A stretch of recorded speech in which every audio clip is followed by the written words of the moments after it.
This is the unit that we've come up with, and what essentially we're doing here is we're framing a completely ordinary wall, and then we're adding to it a prefabricated little wall truss or a Larson truss, and then sheeting as much as we can on top of it.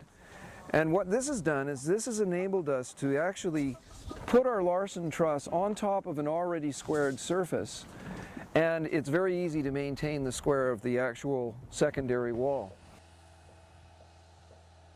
Well, this double wall system takes a little bit of forethought and consideration to adapt to, but it's not a big learning curve, but it is a change of the system and the method you use to frame the wall, and a little bit more labor, but the increased performance speaks for itself.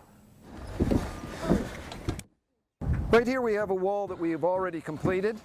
You can see here that down here is our completely ordinary 2x4 load-bearing interior wall. The sheeting and the vapor barrier sandwiched between. We've got our Larson truss at the end here in order to give the cavity its an even thickness. And then we have on top here, we have basically another stud wall that's been framed up. We've only sheeted the top half of this wall, and that's because we need access to be able to secure it to the wall below. This is the one thing that's different. The wall itself is going to be absolutely standard, the first wall. So if you can come this way, watch your head on the braces.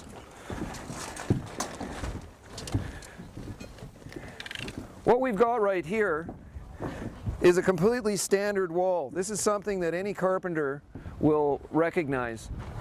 There's nothing different about it, other than one point, is that before we put the sheathing on this wall, what we do is we lay our vapor barrier down and sandwich the vapor barrier in between the plywood sheathing, and then we can cut our openings and stuff out. And then what we end up with is we end up with a wall that's standing like this, and we have a continuous air vapor barrier that we're going to tag around and seal, and then we're going to seal that up to the next wall that comes in. And so in essence, once we stand this wall, what we've got is an electrician or subtrades ready cavity, vapor barriers in place, and we don't have to do any more strapping or any more work on the interiors. This is ready to go for the subtrades. We have another type of corner here, and this corner, it's a small corner, so what we've decided to do is build it with actually two separate walls. It's the same down below, so we just framed an outer wall, and then we frame an inner wall, put them together, and that takes care of this corner. You got to think a little bit about your corner detailing. All right, up onto boots. Okay, down underneath. 1, 2, 3, up.